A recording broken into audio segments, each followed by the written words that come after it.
और भाई क्या हालचाल। आज हम लोग जानेंगे कि क्या टाइमलाइन हमको एक्सपेक्ट करके रखनी है जो सीयूईटी के अंदर हम दिल्ली यूनिवर्सिटी के अंदर अगर एडमिशन लेना चाहते हैं तो क्या टाइमलाइन रहेगी, क्या कौन सी डेट्स को हमको एक्सपेक्ट करना है, कब कॉलेज स्टार्ट होगी, कब हमको प्रेफरेंस पढ़नी है, कब क्या एक्सपेक्टेड डेट्स हैं, उसके बारे में आज डिस्कस करेंगे। ठीक है, तो अभी हम सबसे पहले ये है, यहाँ पे आपको दिख रहा होगा कि हमने दो पार्ट में इसको डिवाइड किया हुआ है। पहला है सीयूईटी कि सीयूईटी की क्या क्या डेट्स रही थी हर चीज़ की लास्ट ईयर, और ये है दिल्ली यूनिवर्सिटी की क्या क्या डेट्स रही थी। काफ़ी सारी चीज़ें आपको दिख रही होगी, घबराने की बात नहीं है, बहुत आराम से ये चीज़ें सारी समझ में आ जाएगी। अब यहाँ पे सीयूईटी के अंदर हमारा जो सीयूईटी खत्म हुआ था लास्ट ईयर, ये लास्ट ईयर का डेटा है 2023, ये 2024 की एक्सपेक्टेड डेट्स अभी मैं लिखूंगा, और यहाँ पे भी डीयू का 2023 और 2024 का हमको डेटा यहाँ पे देखने को मिल रहा है। सीयूईटी ओवर लास्ट ईयर हमारा 23 जून को हुआ था, जो कि इस ईयर हमारा 29 मई को हुआ है।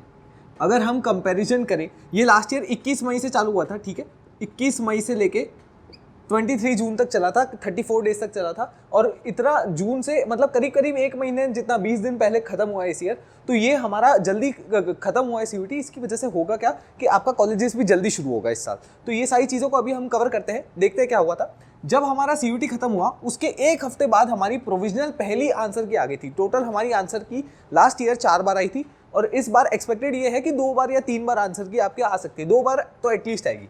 तो यहाँ पे क्या हुआ कि प्रोविजनल आंसर की का मतलब ये है कि ये आंसर की उन्होंने अपने जितने भी उनकी फैकल्टीज़ है, एक्सपर्ट्स है, उन्होंने अपनी आंसर की एक बना के जारी करी है। आपको अगर उसके अंदर कोई भी क्वेश्चन ऐसा लग रहा है जिसका आंसर उन्होंने गलत दिया हुआ है, तो आप उसको चैलेंज कर सकते हो और वो उसका आंसर चेंज कर देंगे अगर आपका रीज़न वैलिड है तो यहाँ पे क्या है कि प्रोविजनल आंसर की एक हफ्ते के बाद आई थी, लेकिन यहाँ पे हमारा 29 मई से एक हफ्ता ऑलरेडी बीत चुका है। तो हम यहाँ पे क्यों ज़्यादा टाइम लग रहा है वो उसका रीज़न समझना पड़ेगा कि लास्ट ईयर हमारा सीबीटी मोड में था, और इस ईयर जो है हमारा वो ओएमआर बेस्ड था टेस्ट। ओएमआर बेस्ड होने की वजह से पेपर चेकिंग में टाइम लगता है, 30 दिन के अंदर अंदर एटलीस्ट कम से कम आ जाता है रिजल्ट। लेकिन हम सीयूईटी के अंदर एक्सपेक्ट अगर करके चले, क्योंकि हमारे सारे बच्चों ने जितने भी था एक ही शिफ्ट में एक साथ पेपर दे दिया है, अलग अलग शिफ्ट्स नहीं हुई थी, तो पेपर का सेट्स और कॉम्बिनेशंस कम बनेंगे लास्ट ईयर के कंपैरिजन में। इसलिए एक्सपेक्टेड डेट ये है कि 15 से 16 मतलब 15-16 इस वीक के अंदर, जो अभी हमारा ये वीक चल रहा है, संडे से पहले तक हमारी पहली आंसर की जो आने की चांस है ना, वो हमारी यहाँ पे बन रही है। ठीक है, इसके हिसाब से इसको लेके सारी चीज़ें यहाँ पे चलेगी, तो आपको वो चीज़ समझ के रखना है। अब यहाँ पे पहले मैं सीयूईटी की पूरी बात कर रहा हूँ, फिर मैं डीयू के ऊपर भी आऊँगा। अब यहाँ पे ये जो प्रोविजनल आंसर की है वो हमारे 15-16 को एक्सपेक्ट करके चल रहे हैं। हो सकता है कल परसों कभी भी किसी भी दिन आ जाए, ये तो मैं एक ऐसी एक्सपेक्टेड डेट बता रहा हूँ, हमको कैसे अनुमान लगा के चलना है। ठीक है, अब यहाँ पे क्या हुआ कि ये आई, उसके बाद 2 दिन तक, ये 29 से लेके 1 तक हमको चैलेंज विंडो मिला था, जो मैंने आपको बताया कि आप क्वेश्चन को चैलेंज कर सकते हो। 200 रुपीज़ पर क्वेश्चन लगता है इसमें चार्ज। आपको एक क्वेश्चन चैलेंज करना है तो 200 रुपये देने पड़ेंगे, और उसमें आपको पूरा रीज़न एक्सप्लेन करना पड़ता है। यहाँ पे मैंने देखा है यूट्यूब के ऊपर कोई भी नहीं बताता कि चैलेंज कैसे करने का सही तरीका क्या होता है। तो अभी जब चैलेंज विंडो खुलेगी तब टेंशन मत लेना, मैं आपको अच्छे से बताऊंगा कि अगर आपको चैलेंज करना है तो किस तरीके से चैलेंज करना चाहिए, और चैलेंज करने पे आंसर की के अंदर ही वो चेंजेस कर देते हैं, जिसकी वजह से पूरे के पूरे सारे बच्चों के आंसर की में चेंज हो जाता है, सबके स्कोर चेंज हो जाते हैं। ऐसा नहीं है कि आप चैलेंज नहीं करोगे तो आपका स्कोर चेंज नहीं होगा, वो क्वेश्चन अगर चेंज हो गया आंसर तो आपको नहीं मिलेंगे मार्क्स, ऐसा नहीं होता है चैलेंज के अंदर। ठीक है, तो ऐसा नहीं होता है, और इसके अंदर हम क्या चीज़ का ध्यान रखें, क्या होता है, उसके ऊपर मैं चैलेंज जब खुलेगा चैलेंज की का विंडो तब इसके ऊपर वीडियो अच्छे से लेके आ जाऊंगा। यहाँ से आप बस ये देखो कि करीब करीब यहाँ पे 2.5 दिन खुला रहा, क्योंकि 29 को आया, 29 को भी सुबह सुबह नहीं आता है, मतलब बीच में कभी आ जाता है शाम तक, तो वो 2.5 दिन के लिए खुला रहा। ये भी हम अगर एक्सपेक्ट करें तो समझ लो 17 से 18 जून तक हमारा ये खुला रहेगा चैलेंज विंडो। ठीक है, दो दिन लगभग, आप 2 दिन मान के चलो, 2 दिन अपना खुला रहेगा। फिर फाइनल प्रोविजनल आंसर की जो है, इससे पहले एक रिवाइज्ड प्रोविजनल आंसर की आई थी, रिवाइज्ड, हालांकि वो मैं लिखा नहीं, टोटल 4 बार आई थी, रिवाइज्ड आंसर की आई थी, क्योंकि उसका कुछ खास मतलब नहीं है, वो 3 तारीख को आई थी हमारी, चैलेंज विंडो खत्म होने के दो दिन बाद आई थी, तो ये इस साल एक्सपेक्टेड नहीं है, इसलिए मैंने नहीं लिखा। इसके बाद में एक फाइनल प्रोविजनल आंसर की आई थी, जिसके अंदर जो भी चैलेंजेस आए थे उन सबको वेरीफाई करते हैं सारे एक्सपर्ट्स, और वो वेरीफाई करने के बाद में जितने भी चेंजेस हैं वो चेंजेस करने के बाद एक फाइनल आंसर की अपनी तरफ से निकालते हैं, जो कि ये भी प्रोविजनल है, ध्यान रखना, ये प्रोविजनल ही वर्ड यहाँ पे यूज हो रहा है, क्योंकि इसके बाद एक और आंसर की निकलेगी। तो फाइनल प्रोविजनल 7 जुलाई को आई थी लास्ट ईयर, और ये 7 जुलाई को, मतलब आप समझ लो कि इससे चैलेंज विंडो खत्म होने के बाद 5-6 दिन का गैप था। तो ये आप इसमें भी एक्सपेक्ट कर सकते हो कि कम से कम आपका 22-23 जून तक आपको इस साल अपना ये देखने को मिल सकता है फाइनल प्रोविजनल आंसर की। और फिर एक फाइनल आंसर की है, इन दोनों के बीच में भी कुछ दिन का गैप था, ये एग्जैक्ट डेट नहीं है 12, ये 12 की जगह 8, 9, 10 ऐसे कुछ थी, मेरे को एग्जैक्ट डेट अभी मिली नहीं, तो मैंने इसलिए 12 लिख दिया, क्योंकि मेरे पास 12 की डॉक्यूमेंट पड़ी थी 12 तारीख की। तो ये 5 दिन का लगभग गैप है, आप 2-3 दिन का गैप मान के चलिए, 2-3 दिन इसके अंदर बीच में चैलेंज विंडो फिर से खुलता है और आप चैलेंज फिर से कर सकते हो, वो सारी चीज़ रहती है।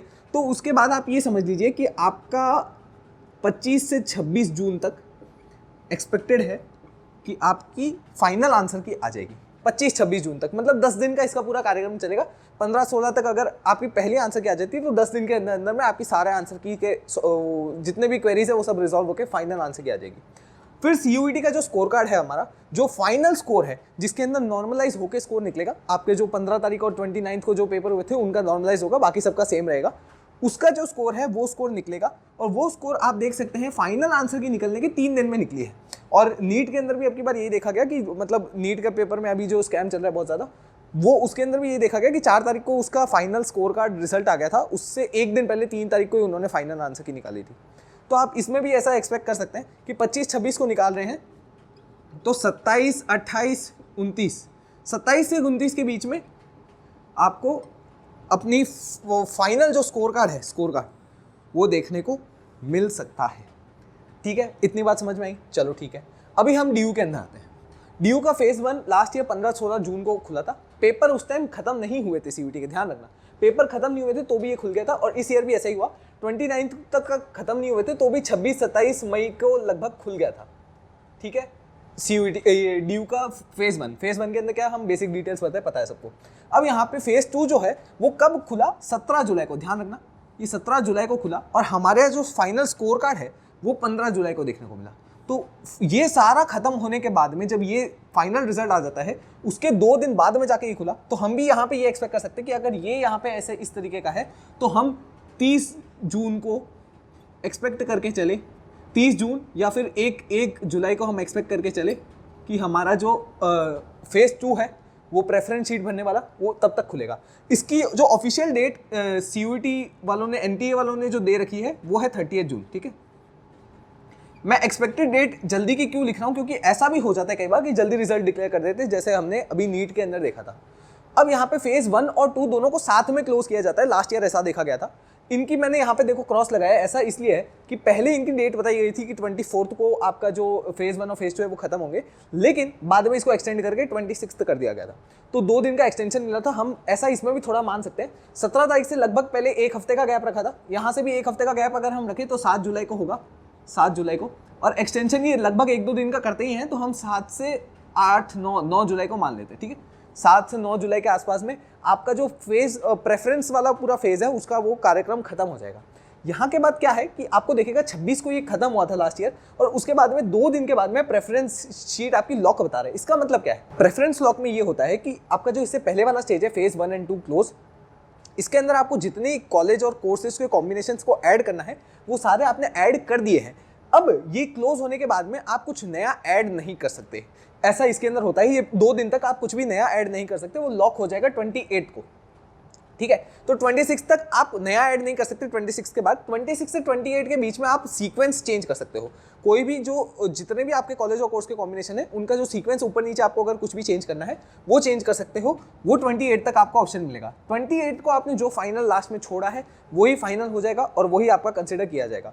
तो यहाँ से 2 दिन का गैप है, हम 11 जुलाई मान लेते हैं। चलो ठीक है, हम लेट से लेट मान के चलेंगे, क्या चलेगा सिनेरियो आपको तो भी दिख रहा है। लास्ट ईयर से एटलीस्ट 15 दिन का गैप है, 15 दिन जल्दी चल रहे हैं अब इस साल। अब सिमुलेटेड रैंक्स जो है वो हमारी प्रेफरेंस शीट लॉक होने के अगले दिन रिलीज होती है। सिमुलेटेड रैंक्स क्या होता है, उसके अंदर बेसिकली हर एक कोर्स के अंदर जितने बच्चों ने वो कोर्स को अपनी प्रेफरेंस शीट में इंक्लूड किया है उन बच्चों का जो स्कोर है उसके हिसाब से आपकी वो कोर्स के अंदर क्या रैंक बन रही है वो आपको बताई जाती है। अगर आपको इसके बारे में डिटेल में जानना है आप कमेंट कर देना, मैं इसके ऊपर एक वीडियो बना दूंगा। सिमुलेटेड रैंक्स, बिल्कुल भी आप सिमुलेटेड रैंक्स के भरोसे ये मत सोचना कि मैं ये कॉलेज और कोर्स का प्रेफरेंस ऊपर कर दूं, ऐसा कर दूं, क्योंकि ये है ना, ये बिल्कुल भी एग्जैक्ट आपको वो नहीं बता सकता कि आपको कौन सा कॉलेज अलॉट हो सकता है। आप सोचोगे कि इसके अंदर ये रैंक आ रही है, मेरी जनरल कैटेगरी है, मेरी इसमें 1500 रैंक आ रही है, सीट्स जनरल की ये 1500 में ये कॉलेज मिलेगी तो ये हो जाएगा, ऐसे नहीं होता है। इसके अंदर बहुत सारा चीज़ है जो आपको समझना पड़ेगा। ये ऐसे ही इसके मतलब झूठे दिलासे में मत आ जाना। 1 दिन का गैप था, हम मान लेते चलो 12 जुलाई को इस बार आ सकता है। ये सब मैं एक पॉसिबल सिनेरियो बता रहा हूँ, कोई भी एग्जैक्ट डेट नहीं बता रहा हूँ, ठीक है, ध्यान रखना।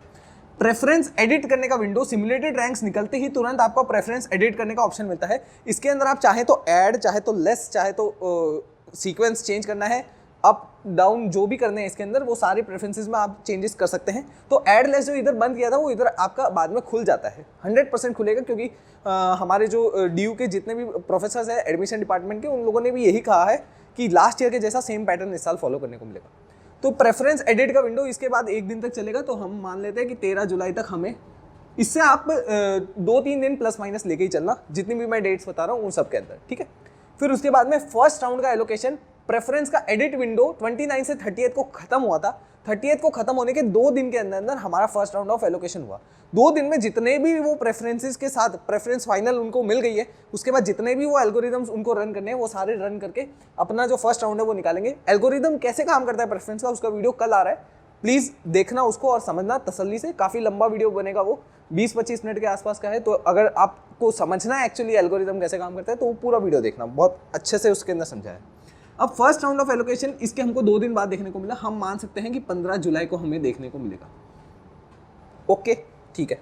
अब एक्सेप्ट और रिजेक्ट करने का क्या होता है इस सिस्टम में आपको बताता हूँ। लास्ट ईयर 1 अगस्त को हमको कहा गया था कि आपको शाम को 5 बजे तक रिजल्ट देखने को मिलेगा, और हमको आफ्टरनून में लगभग 2 बजे तक हमारा रिजल्ट आ गया था। हमको उसके अंदर रिजल्ट में पोर्टल में लॉगिन करते ही बताता है कि आपको ये कॉलेज और ये कोर्स आपको मिल चुका है। अब आपको एक्सेप्ट करनी है अपनी सीट, अगर आप चाहते हो एडमिशन लेना, नहीं तो आप एक्सेप्ट मत करो, ठीक है। एक्सेप्ट करने के लिए आपको 3 दिन का 4 दिन का टाइम मिलता है। ये 4 दिन के अंदर अंदर हम मान सकते हैं कि 15 से 19 जुलाई, ये 4 दिन के अंदर अंदर आपको एक्सेप्ट करना है। जैसे ही आप एक्सेप्ट करोगे, आपकी जो डॉक्यूमेंट्स है वो वेरीफाई होने के लिए जाएंगी। जितनी भी आपने CSS के फेज 1 में अपलोड करी ना, वो सारी डॉक्यूमेंट्स इधर वेरीफाई होने के लिए उस कॉलेज के उस डिपार्टमेंट को जाएगी जिधर आपका सीट एलोकेट हुआ है। वो उनको डॉक्यूमेंट्स वेरीफाई होने के लिए जाएंगी, और उसके अंदर 1 दिन और एक्स्ट्रा टाइम आप मान के चलो। जैसे 1 से 4 के बीच में समझ लो मैंने 2 को एक्सेप्ट किया, तो 3 तक वो वेरीफाई होके या 4 तक वेरीफाई होके मुझे पता चलेगी, ठीक है। ऐसी चीज़ होती है। अब ये हमारा जैसे ही हो गया, तो हम इसका भी मान सकते हैं कि 15 से 20 अगस्त में आपका डॉक्यूमेंट वेरिफिकेशन वाला प्रोसेस चलेगा। फिर उसके बाद में फी पेमेंट के लिए भी आपको 1 दिन एक्स्ट्रा मिलता है। तो आप चाहें तो 15 से 21, मतलब जब आपका डॉक्यूमेंट वेरीफाई होकर आ जाए, उसके बाद में आपका फी पेमेंट करने का आपको ऑप्शन अवेलेबल आता है। तो उसके बाद में आपको ये हो जाए, उसके बाद में आप फी पेमेंट कर सकते हैं। तो ये 15 से 21 अगस्त के अंदर आप कर पाएंगे। इसमें जल्दी एक्सेप्ट करना बेटर रहता है कि अगर आपने 1 तारीख को ही एक्सेप्ट कर लिया, तो डॉक्यूमेंट में कुछ भी दिक्कत आएगी तो वो कॉलेज वाले बताएंगे कि आपका ये डॉक्यूमेंट मैच नहीं हो रहा है, हमको ये डॉक्यूमेंट में ये दिक्कत है, आप ये डॉक्यूमेंट फिर से अपलोड करो। तो वो डॉक्यूमेंट का वो 1 दिन के अंदर पोर्टल पे ही आपको पता चलेगा, कोई मेल या ऐसे अलग से नहीं आता है। पोर्टल के अंदर ही आपको एक बार लॉगिन करके चेक करना पड़ेगा कि एक अलग से क्वेरी का विंडो बन के आएगा, उसके अंदर बताएंगे कि भाई आपका जितना भी जो डॉक्यूमेंट है उसके अंदर ये हमको एरर्स दिख रहे हैं, तो आप वापस अपलोड कीजिए, और वापस उसी पोर्टल के अंदर आपको अपलोड करना है। तो इस तरीके से ये सिस्टम रहता है। और जो फी पेमेंट है वो आपको 1 दिन और एक्स्ट्रा मिलेगा डॉक्यूमेंट सारी वेरीफाई होने के बाद में, ठीक है। और ये जब हमारा खत्म हुआ, 6 तारीख को खत्म हुआ, इसके जस्ट बाद में वेकेंट सीट्स की लिस्ट आती है। फिर राउंड 2 शुरू होता है। ये राउंड 1 के बारे में मैं डिस्कस किया, इस तरीके से राउंड 2 शुरू होता है। और फिर उसके आप वो उसके बारे में है ना, यहाँ पे मैं अभी आपको पूरा लिस्ट एक दिखा देता हूँ, आप देख लो। ये पूरे लास्ट ईयर का डेट शीट का लिस्ट था, और ये ऐसा जो लिस्ट है यही सेम लिस्ट के हिसाब से, मतलब जो सीक्वेंस है कि कितने डेज का गैप है, वो सेम गैप्स इस साल भी एक्सपेक्टेड है, वैसे के वैसे गैप्स रहेंगे। और हमने ये देखा कि जिस दिन हमारा ये फेज़ 1 का वो ख़त्म हुआ है प्रोसेस, उसके प्लस 10 डेज में हमारा कॉलेज जो है वो शुरू हो गया था, फेज़ 1 का ख़त्म होते ही। तो ये 21 अगस्त को, अगर ये 21 अगस्त कैसे आ गया भाई, एक सेकंड, मैंने कहीं कुछ मिस्टेक कर दी क्या? अच्छा सॉरी, ये जुलाई है ना, यहाँ पे जुलाई चलेगा, सॉरी ये जुलाई। और इससे हम अगर 10 दिन प्लस करके चले तो हमारे 1 अगस्त को एक्सपेक्टेड है कि हमारी कॉलेजेस शुरू होंगी इस साल की। Okay, clear. तो आपको ये बस चलना है कि हर चीज़ इस साल से, पिछले साल से -15 डेज के हिसाब से चल रही है। ये एक बेसिक एनालिसिस था हमारे पूरे डेट शीट के बारे में, तो आपको एक बेसिक आइडिया लग गया होगा। इस साल की भी जो दिल्ली यूनिवर्सिटी की डेट शीट है वो नोटिस जल्दी ही रिलीज़ करेंगे। आपका जैसे ही ये CUET का ये जो प्रोसेस है ना, ये वाला प्रोसेस, खास करके ये वाला, ये होता रहेगा ना, ये जैसे ही कुछ एक एंड वाले स्टेज के ऊपर पहुंच जाएगा ना, तब ये वाले एक्टिव होना स्टार्ट हो जाएंगे, और ये आपको सारी चीज़ें बता देंगे क्या डेट्स है, क्या कुछ है। और 1-1, 2-2 दिन बहुत सारी चीज़ें एक्सटेंड होती है, बहुत सारी नहीं भी होती, तो आपको उसके लिए प्रिपेयर्ड रहना है। आगे अभी आपको प्रेफरेंस शीट के ऊपर कि कैसे प्रेफरेंस शीट का एल्गोरिदम काम करता है, और कॉलेज को, अगर आप कॉलेज के बारे में रिसर्च कर रहे हो, क्या क्या फैक्टर्स कंसिडर करने चाहिए, ये सब चीज़ों के ऊपर आगे वीडियोस देखने को मिलने वाले हैं। मुझे बस कमेंट करके आप इतना सा बता दीजिएगा कि क्या अगर मैं वीडियो को थोड़ा सा लंबा बनाऊँ ड्यूरेशन में, जैसे ये वीडियो थोड़ा सा लंबा हुआ, वैसे अगर 20 मिनट 25 मिनट के अगर वीडियोज़ बन रहे हैं, तो क्या आप उतने लंबे वीडियोस को देखना पसंद करोगे तो मैं आपको एक ही वीडियो के अंदर सारी चीज़ें कवर करवाऊँ। नहीं तो अगर आपको इतने लंबे वीडियोस नहीं सूट होता, आप चाहते हो कि 10 मिनट से छोटा ही वीडियो रहना चाहिए, हमको थोड़ा देखने में ईजी रहता है, तो फिर मैं वीडियोस को पार्ट्स में बनाऊँ और आपको पार्ट्स के अंदर अच्छे से समझा दूँ क्या चीज़ है। क्योंकि कंटेंट जो है उसको समझाने के लिए थोड़ा सा समय चाहिएगा, मैं एकदम शॉर्ट में उस चीज़ को नहीं कवर कर पाऊंगा। अगर मैं ऐसे व्हाइट बोर्ड पे समझा रहा तो एडिट करके बनाऊं तो फिर बहुत जल्दी बन जाएगा। लेकिन अभी फिलहाल मेरे पास यही रिसोर्सेज अवेलेबल है, तो आप अपने हिसाब से ज़रूर बताना कि आपकी क्या प्रेफरेंस है, आप क्या चाहते हैं कि मैं वैसे करूं या वैसे करूं। इसके ऊपर मैंने एक पोल मेरे कम्युनिटी सेक्शन में और व्हाट्सएप चैनल पे डाल रखा है, आप चैनल पे जाके या नीचे कमेंट सेक्शन में पिन्ड कमेंट में जो लिंक है उस पर जाके आप वोट कर सकते हैं। प्लीज़ वोट कीजिएगा जल्दी से जल्दी, ताकि मुझे पता चले कि मुझे कैसे वीडियो बनाना है। मैं मिलता हूँ अगले वीडियो में, तब तक के लिए ओके बाय, गुड नाइट।